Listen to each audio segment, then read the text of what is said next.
자녀의 생일이 되었습니다. 그래서 부모가 자녀에게 선물을 해주었는데요. 선물을 받지 않는다면 어떻게 되겠습니까? 남편이 아내에게 선물을 하는데 거기에 대해서 관심을 기울이지 않는다면 어떻게 되겠습니까? 작은 선물 하나라도 안 받으면 문제가 되는데요. 조금 더 큰 것,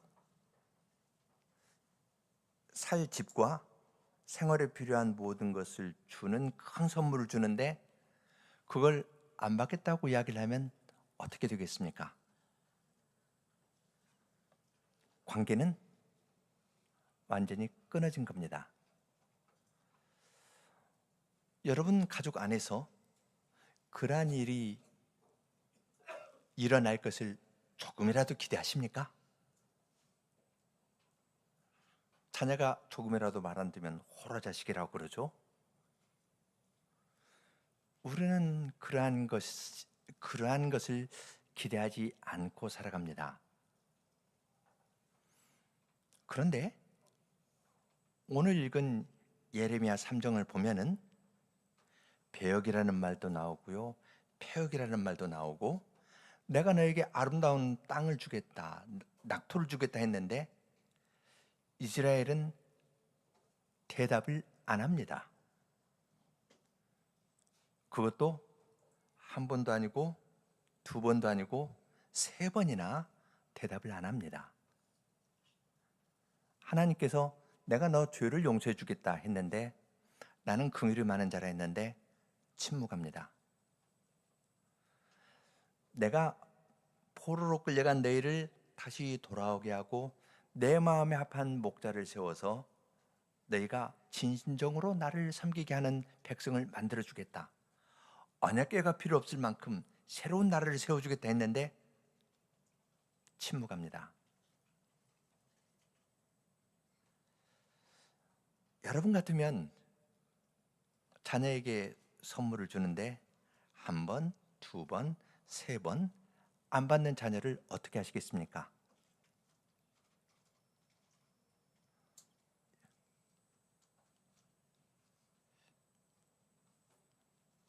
하나님께서 어떻게 하시는지 우리는 예레미야 3장을 통해서 잘 배울 수가 있습니다.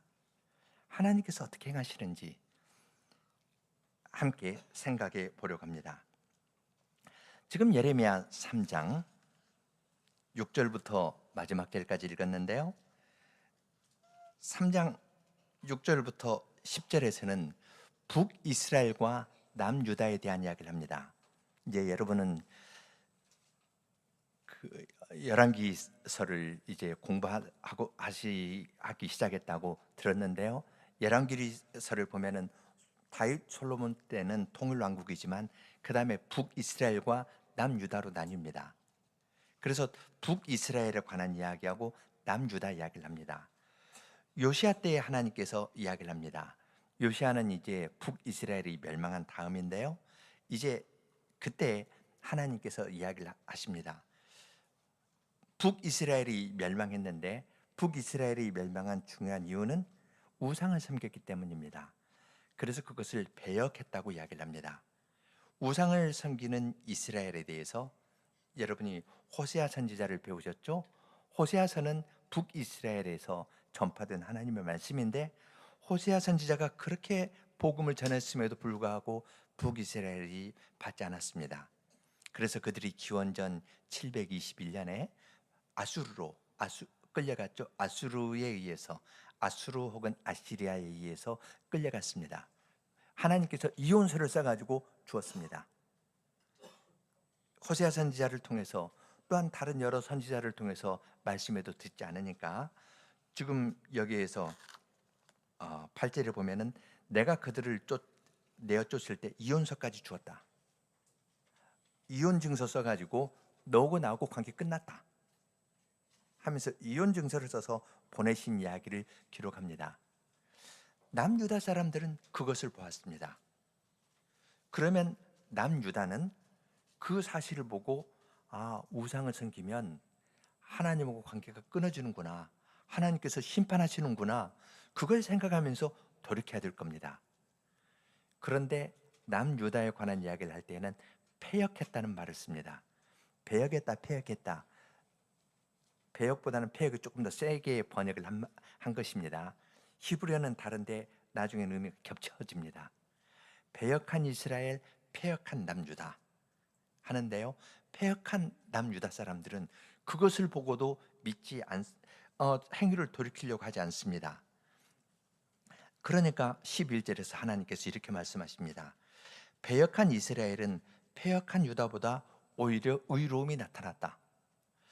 둘 다 잘못했는데요, 북이스라엘이 잘못했는데 남유다는 그것을 보고도 돌이키지 않을 뿐만 아니라 더 나쁜 짓을 합니다. 그럼 둘을 비교하면 북이스라엘이 남유다보다 더 의롭다, 의로움이 나타날 정도다, 그렇게 말합니다. 비교를 하더라도요, 누가 더 착한 일을 많이 하나, 좋은가, 이걸 가지고 비교하면 좋을 텐데 누가 더 못하나, 누가 더 죄를 많이 짓나, 그런 것으로 비교하는 셈이 된 겁니다.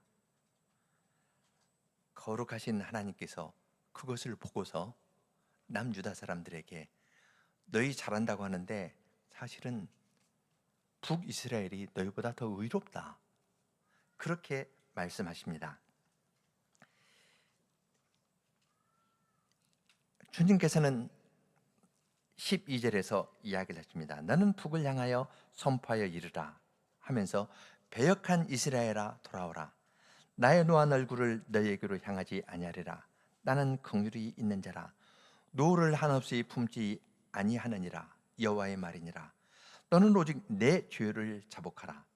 이는 내 하나님 여호와를 배반하고 내 길로 달려 모든 푸른 나무 아래에서 이방신에게 절하고 나의 목소리를 듣지 아니하였음이니라. 여호와의 말이니라. 주님께서는 이혼 증서를 써서 보낸 북이스라엘 사람들에게 돌아오라, 그렇게 이야기를 하십니다. 나는 긍휼이 많은 자라. 이스라엘 백성이 금송아지를 섬겼을 때 여호와께서는 여호와로라 여호와로라, 자비롭고 은혜롭고 노하기를 더디하고 인자와 진실이 많은 하나님이다 하면서 하나님의 긍휼하심을 선포했습니다. 그런 것처럼 포로로 끌려간 너희들 내가 돌아오게 할 테니까 배역한 이스라엘아 돌아오라, 그렇게 말씀하십니다. 그런데 여기에 대한 대답이 나오지 않습니다. 이스라엘은 침묵합니다. 죄를 용서해 주겠다고 하는데 고개 살래살래 흔드는 것과 같습니다. 아마 고개 흔들지도 않고 그냥 고개 푹 숙이고 입 딱 다물고 이러는 것과 같습니다. 부모가 혼내면 듣고 이야기를 하는 것가 아니라 하는 것하고 비슷합니다.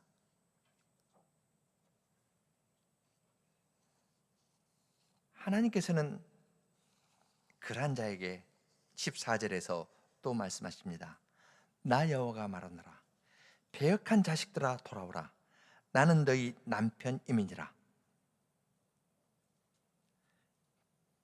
배역한 자식들아 나에게 돌아오라.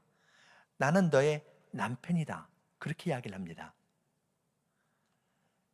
이건 부모와 자식의 관계뿐만 아니라 남편과 아내의 관계로 이야기를 하면서 내가 너의 남편이니까, 너를 사랑하니까 나에게 돌아와라. 아버지로서 돌보는 것 정도가 아니라 남편이 아내를 돌보듯 진정으로 내가 너를 사랑하니까 나에게 돌아오라, 그렇게 이야기합니다. 호세아서에서 보는 것처럼 이스라엘 백성은 간음하였습니다. 다른 남자에게 갔습니다. 다른 신을 섬겼습니다.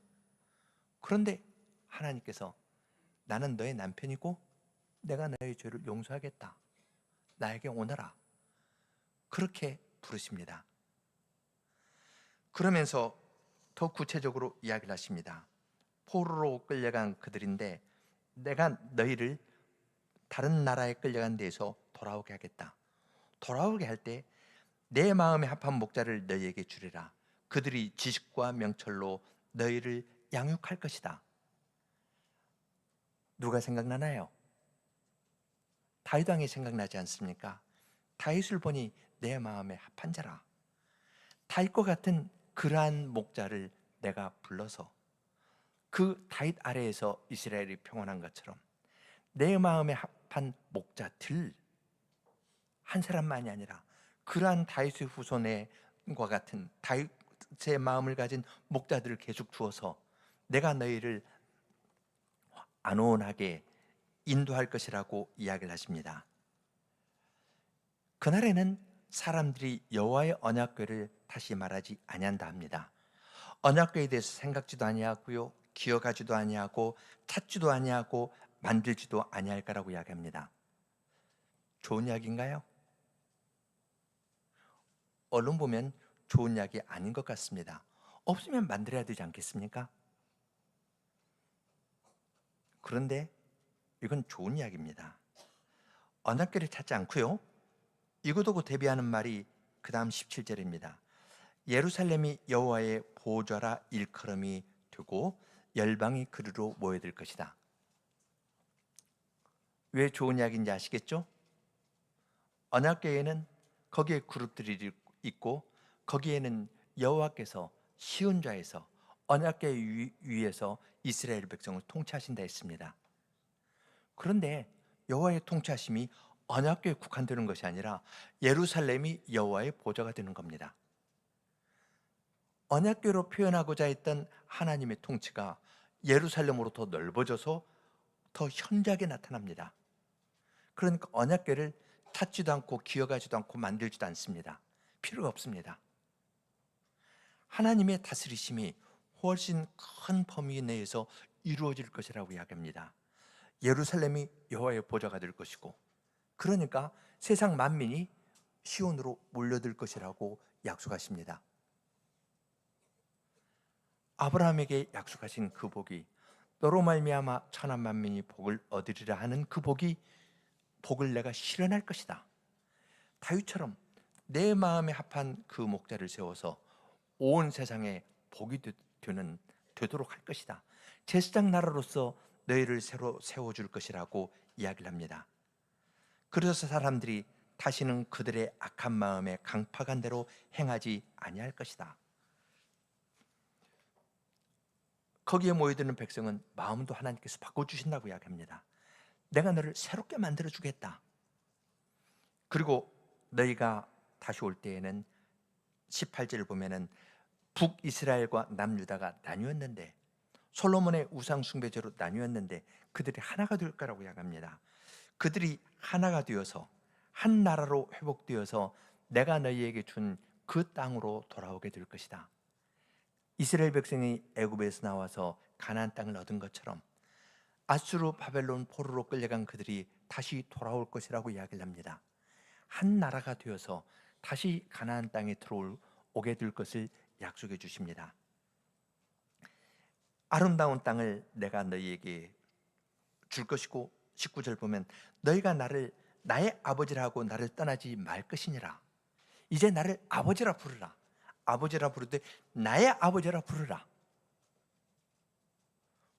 포로에서 데려오고 살 곳도 주시고 거기에서 나의 아버지라 부르라, 그렇게 이야기를 합니다. 갓난아이가 태어나가지고 돌 좀 지나서 엄마 아빠 그렇게 이야기를 하면 부모들이 굉장히 좋아하죠. 뭐뭐뭐 해도 엄마라고 이야기를 했다 하고 아빠라고 이야기했다 하는데요, 하나님께서 너희가 나를 나의 아버지라 부르면서 나에게 오너라, 배역한 자식아 돌아오라 하면서 나를 나의 아버지라 부르면서 오면은 내가 너를 받아주겠다, 그렇게 말씀하십니다. 그런데 이스라엘 백성들은 그렇지 않습니다. 여호와를 잊어버리고 돌아오지 않습니다. 20절 보면 그런데 이스라엘 족속아 마치 아내가 그 남편을 속이고 떠난 같이 너희가 정령의 나를 속였느니라. 아버지와 아들의 관계도 있고 남편과 아내의 관계를 겹으로 이야기를 합니다. 하나님과 그 백성의 사랑의 관계를 아버지와 아들로 다 표현 못하는 것을 부부의 관계로도 표현하거든요. 그런데 아내가 남편을 속임같이 여전히 속입니다. 여호와의 마음에 합한 목자를 주시고 그를 통해 회복해 주실 것에 관한 약속을 해주셨는데 여전히 속입니다. 그리고 산에 올라가서 딴짓합니다. 우상을 섬기면서 다른 짓 합니다. 자선해서 올라가서 이야기를 하는데 하나님을 잊어버리고 여전히 우상을 섬기고 있습니다. 굉장한 약속을 하시면서 돌아오라 하는데 대답을 안 할 뿐만 아니라 속이고 산에 가서 우상 숭배합니다. 어떻게 하시겠습니까? 세 번째입니다. 22절입니다. 배역한 자식들아 돌아오라. 내가 너희의 배역함을 고치리라. 그렇게 말을 안 듣는데 주님께서 배역한 자식아 돌아오라 그렇게 청하십니다.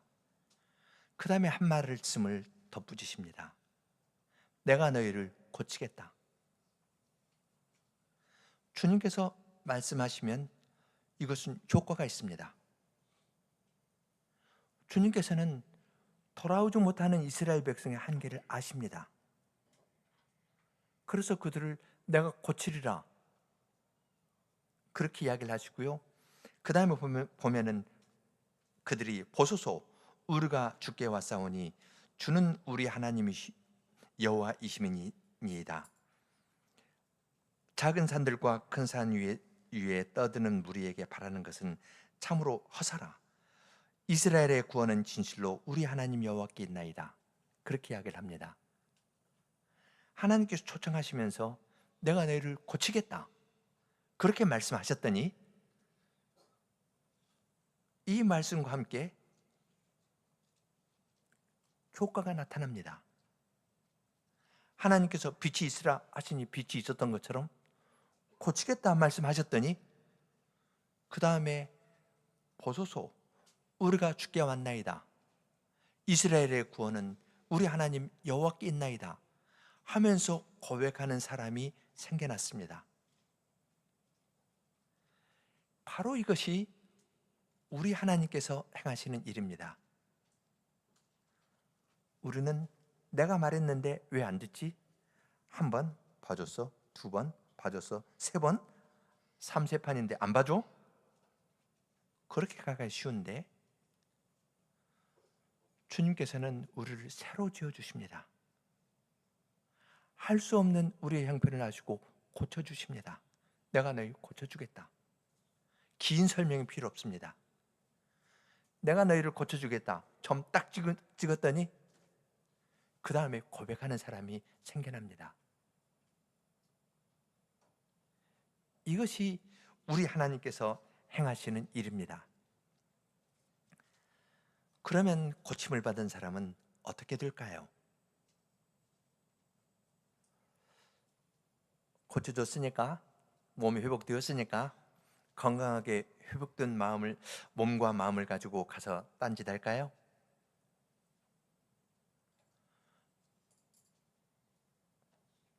하나님께서 그냥 지나치셔도 아무 할 말이 없는데 이렇게 고쳐주시는 것을 바라본 사람은 고백합니다.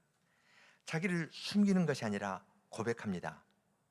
고백하는 것은 자기의 부끄러움과 자기의 죄입니다. 24절 보면은 부끄러운 그것이 우리의 어렸을 때로부터 우리 열주의 산업인 양떼와 소떼와 아들과 딸들을 삼켜 싸운즉 우리는 수치 중에 눕겠고 우리는 수욕에 더 피울 것이니 이는 우리와 우리 열조가 어렸을 때로부터 오늘까지 우리 하나님 여호와께 범죄하여 우리 하나님 여호와의 목소리를 청종치 아니하였음이니이다. 그렇게 고백합니다. 부끄러운 그것이 우리를 참겠다. 부끄러운 그것, 옛날부터 이스라엘을 삼킨 것이 있습니다. 이스라엘의 산업인 양떼와 소떼, 아들과 딸들을 삼킨 것이 무엇일까요? 그걸로 말미암아 이스라엘 백성은 부끄러움을 당했습니다. 어떠한 것이 이스라엘의 양떼와 소떼를 삼키고요, 아들과 딸들을 삼켰습니다. 그래서 이스라엘 백성이 부끄러운 가운데 있습니다. 그래서 그것을 부끄러운 것이라고 이야기를 합니다. 이스라엘 백성은 양떼와 소떼를 우상에게 바쳤습니다. 아들과 딸들도 우상에게 바쳤습니다. 부끄러운 그것은 우상입니다. 우상이 복을 줄 알았는데 사실은 자기들의 산업을 삼키고 양떼와 소떼도 삼키고 아들과 딸도 삼켰습니다. 그들은 약속한 것을 주지 못하는 거짓 신입니다. 거짓된 것들입니다. 그 부끄러운 것들 때문에 우리가 부끄러운 가운데 있다는 것을 이스라엘 백성은 고백하기 시작합니다. 체면 차려야 되죠? 부끄러운 것은 숨기는 법입니다. 그런데 하나님께서 은혜를 베푸셨을 때 자기의 부족한 것, 부끄러운 것, 죄를 범한 것, 그것을 고백하기 시작합니다. 죄는 가볍게 볼 수 있는 것이 아닙니다. 거룩하신 하나님 앞에 섰을 때, 고쳐주시면서 하나님 앞에 나오게 했을 때 우리는 내 안에 있는 깊숙한 죄를 봅니다. 하나님의 말씀을 듣지 않은 것, 이것이 죄거든요. 우리 하나님 25절 뒤에 우리 하나님 여호와께 범죄하여 우리 하나님 여호와의 목소리를 청종치 아니하였음이니이다. 자기의 죄를 있는 그대로 고백합니다. 거룩하신 하나님 앞에 섰을 때 자기의 죄와 죄로 말미암아 당한 부끄러움, 어려운 현실을 있는 그대로 고백합니다. 여기에서부터 하나님과 거룩한 교제가 다시 거룩한 사귐이, 거룩한 교제가 생기는 겁니다. 우리와 하나님 사이를, 하나님과의 관계에 사이를 낸 것은 무엇입니까? 너희 죄가 너희와 하나님과의 사이를 내었다, 그렇게 이야기하지 않습니까? 죄가 들어와서 하나님과 우리 사이가 갈라졌고, 죄가 들어왔을 때 아담과 하와 사이가 갈라졌습니다. 사람 사이가 갈라졌습니다. 하나님께서 사랑으로 초청하시고 고쳐주시면서 그를 새롭게 했을 때 사람은 속에 있는 깊숙한 것을 고백합니다. 우리가 하나님의 말씀을 청종치 않았습니다. 내 고집대로 살았습니다. 내 행복을 추구하면서 우상을 섬겼습니다. 그 부끄러운 것을 섬겼습니다. 그 부끄러운 것을 섬겨서 내가 지금 이 부끄러운 처지에 놓이게 된 것을 그대로 있는 그대로 고백하게 됩니다. 그럴 때 긍휼이 무한하신 주님께서는 그러한 우리를 받아주십니다.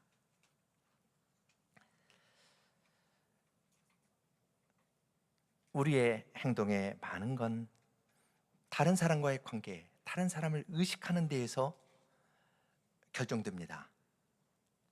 하나님을 의식하고 나를 부르시고 나를 고쳐주시는 하나님을 생각한다면 내가 말하는 거나 생각하는 것이 다를 텐데, 우리는 본성적으로 다른 사람과의 관계에서 내가 이렇게 하면 저 사람이 저럴 것이고, 내가 하기 위해서 어떻게 하고, 이런 식으로 나를 가리면서 포장하면서 어떤 관계를 나를 중심으로 재편성하는데,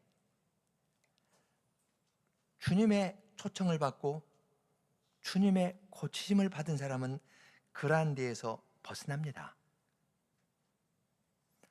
주님께서 이렇게 3번이나 패역한 자들에게 찾아오시면서 초청하는데 누가 이 초청을 받아들일 수 있겠습니까? 누가 하나님을 나의 아버지라 부르면서 주님께 돌아올 수 있겠습니까? 고친다는 이야기를 들을 때 여러분 신약에서 생각나는 장면이 있죠. 예수님께서 건강한 자에게는 의원이 쓸데없고 병든 자에게라야 쓸데있느니라. 너희는 가서 내가 긍휼을 원하고 제사를 원치 아니하노라 하신 뜻이 무엇인지 배우라. 내가 의인을 부르러 온 것이 아니요 죄인을 부르러 왔노라. 이렇게 말씀하신 장면이 있습니다. 예수님께서 나는 죄인을 부르러 왔다.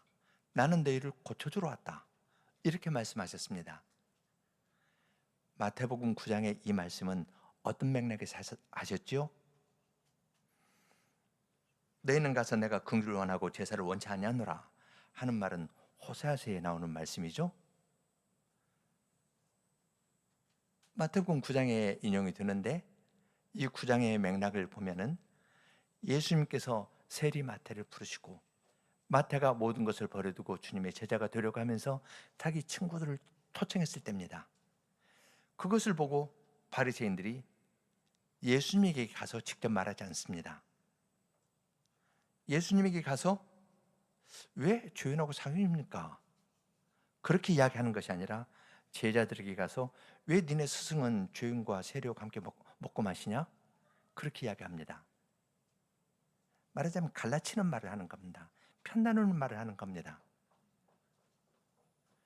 예수님께서 죄인을 구원하러 오셨고 병든 자를 구원하러 오셨는데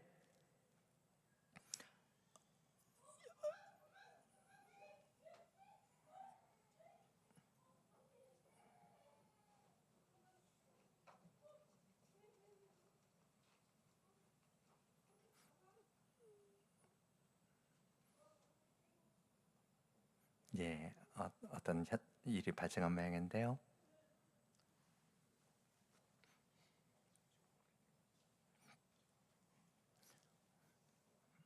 그러니까 의사 선생님이 맨 먼저 나가시네요. 예수님께서도 병든 자를 고치러 오신다는데 지금 얘가 아픈 것 같으니까 의사 선생님 먼저 나가서 이렇게 보시는데 계속 이 말씀 더 생각하겠습니다. 마태 그 자리에서 편가르는 말을 하면서 딱 이야기할 때 주님께서는 너희는 내가 긍휼을 원하고 제사를 원치 아니하노라 하신 뜻이 무엇인지 배우라. 내가 의인을 부르러 온 것이 아니요 죄인을 부르러 왔노라 이렇게 말씀하셨습니다. 누가 이 초청을 받아들이겠습니까? 예수님께서 세리 마태를 부르시고 그 자리에서 주인과 함께 하시면서 그들을 초청하고 계시는 겁니다. 그런데 그 자리에 있는 다른 사람은 그 예수님의 초청을 받아들이는 것이 아니라 나는 건강한 사람이요 하면서 예수님을 밀쳐내고 있는 겁니다. 초청을 받지 않고 있는 겁니다. 초청을 거부합니다. 거부할 정도가 아니라 예수님을 편가르면서 저쪽으로 밀어내려고 합니다. 사랑의 초청을 하면서 그들을 고쳐주려고 하시는데 나는 건강한 사람이에요.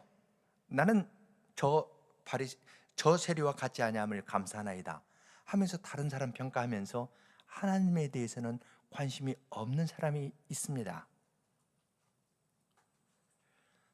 주님의 초청과 고쳐주시는 이 말씀을 읽을 때 내가 어느 편에 속하는가? 내가 죄인이라고 생각하고 나는 부끄러운 짓을 한 사람이라 생각하고 이것을 해결해 주시려는 주님께 나아가려 하는지 아니하는지 잘 생각하게 됩니다.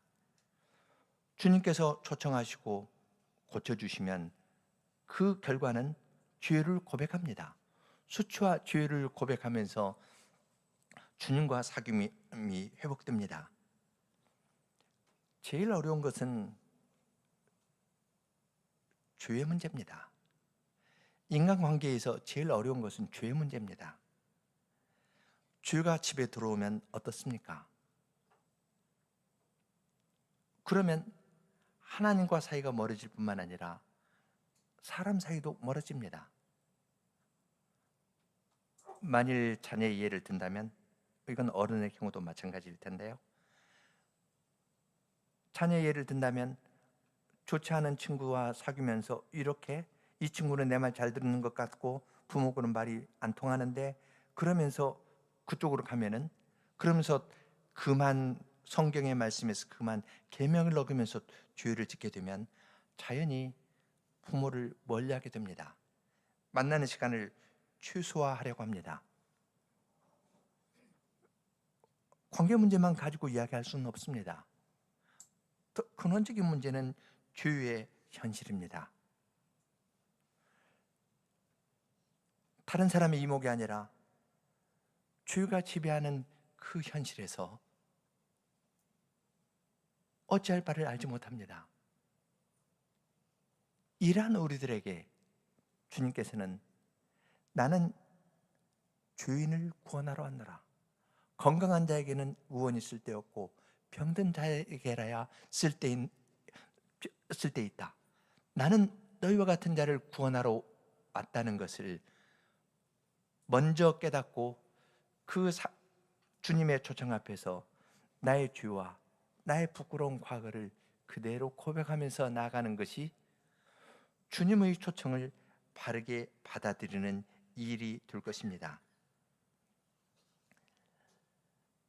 여기에서 이야기한 배역 혹은 폐역, 이 말은 히브리어는 참 재미있는데요, 회개라는 말하고 같은 단어입니다. 돌아서는 건데요, 하나님에게서 멀어지면은 이건 배역 혹은 폐역 혹은 다른 말로 하면 배도입니다. 믿는 도리에서 벗어난 겁니다. 배도입니다. 근데 이 관계에서 돌아오면은 회개입니다. 주님께서는 회개를 가르치실 때 배역 혹은 배도라는 말하고 붙여서 가르쳐 주셨습니다. 이건 하나님과의 관계에서 내가 하나님께 더 나아가면 회개가 되는 거고요, 멀어지면 배역이 되는 거고 배도가 되는 겁니다. 주님의 교회들이 주님의 말씀에서 멀어지는 현상들이 우리가 사는 이 시대에서 우리가 주위에서 많이 볼 수 있습니다. 그럴 때 주위에서 생각할 점이 있습니다. 만일 배역 혹은 배도라는 것을 사람과 사람 관계, 교회와 교회의 관계에서 보면 어떨까요? 적은 배도 안 되고 나는 안 되고, 이렇게 하면 빠집니다. 빠지는 것이 있습니다. 뭐가 빠집니까? 초청하는 하나님이 빠집니다. 그 말을 개념만 가지고 사용한다면, 배역이라는 말, 배도라는 말을 개념만 가지고 사용하면 적은 배도하는 집단이고 나는 아닌 집단이고 이렇게 되거든요. 사람의 말이 그렇습니다. 생생하게 배역하는 자에게 찾아오시고 말을 초청해도 묵묵부답하고 오히려 거역하는 자를 끝까지 찾아오시고 고쳐서라도 새롭게 하시는 주님의 사랑을 맛볼 때에 주님의 말씀을 떠난 다른 사람에 대해서도 사랑의 마음을 가질 수가 있습니다. 이것이 배역하는 교회에 대해서, 배도한 교회에 대해서 주님께서 행하시는 일입니다. 예레미야 3장을 읽었는데요, 이건 2장 3장 붙어 있습니다. 이것이 예레미야 일생을 이끌어갑니다. 예레미야 끝까지 이 주제를 다룹니다. 이건 예레미야의 주제만은 아닙니다. 성경 전체의 주제입니다. 인류의 시조 아담과 하와가 죄를 지었을 때 하나님을 피해서 나무 사이에 숨었습니다. 하나님께서 어떻게 하셨습니까? 그들이 회개하고 올 때까지 기다리셨습니까? 하나님을 피해 숨어있는 아담과 하와를 그 순간부터 주님께서는 찾아가셨습니다. 그리고 나뭇잎으로 자기를 가린 그들을 주님께서는 가죽옷으로 옷을 만들어 입혀주시고 여인의 후손을 약속해 주셨습니다. 죄인을 사랑하시는 그 은혜는 인류의 역사 처음부터 있었습니다. 마지막까지입니다. 교회와 성신은 이 세상을 향해서 오라, 여기에 생명수가 있다면서 주님의 손발이 되어서 그들을 초청하며 거룩한 하나님의 사랑을 가지고 한 번, 두 번, 세 번 응답하지 않는 사람에게 주님께서 응답하지 않는 나를 세 번 찾아오시고 고쳐주시면서 주님을 믿는 사람으로 만들어 주셨거든요. 그것이 나를 고쳐주시고 마침표 찍으시겠습니까? 왜 나에게 그런 은혜를 베풀어 주시고 우리 교회에 그런 은혜를 베풀어 주셨겠습니까? 그것은 주님의 손발이 되어서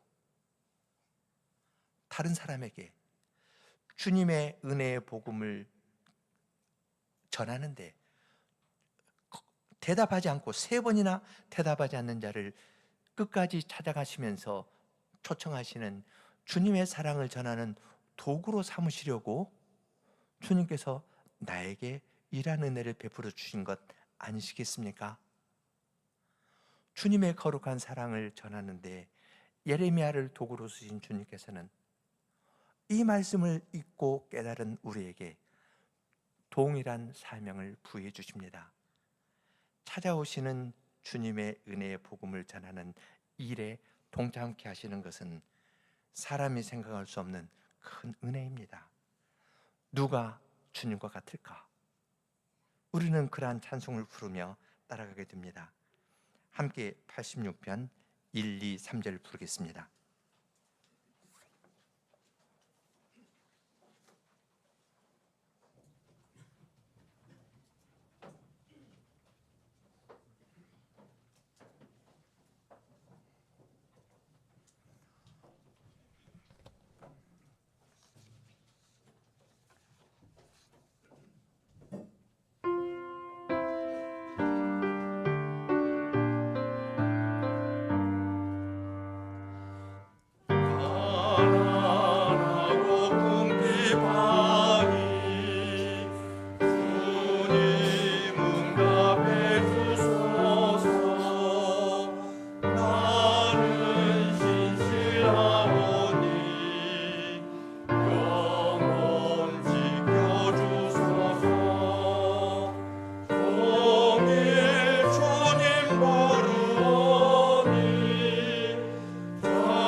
하늘에 계신 우리 아버지, 저희는 하나님을 멀리하였고 지금도 기회가 되면 멀리하려는 자들입니다.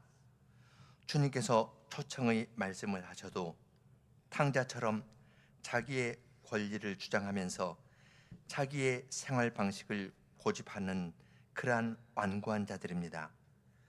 그러한 죄를 자녀 삼아 주시려고 사랑하시는 아드님을 십자가에 달려 돌아가게 해 주셨고, 그 무한하신 은혜를 베풀어 주셔서 그리스도 안에서 저희를 고쳐 주시고 새로 지어 주어 하나님을 나의 아버지라 부르게 하여 주셨습니다. 저희들로 하여금 저희에게 베풀어 주신 주님의 이 은혜와 사랑을 깊이 깨닫게 하여 주시고, 하늘에 계신 하나님을 나의 아버지라 부르기 때문에 함께 하나님을 우리 아버지라 부르는 옆에 있는 형제들을 마음으로부터 사랑하는 사람들이 되게 하여 주시옵소서. 그리고 또한 주님께서는 이 거룩한 사랑을 여전히 완고하게 거역하는 자들에게 3번씩 초청하며 고쳐주시면서 전하기를 원하시오니, 저희들이 이 은혜의 복음을 증언하는 일에 쓰임을 받는 사람들이 다 되도록 은혜를 내려주시기를 구합니다. 예수님 이름으로 기도합니다. 아멘.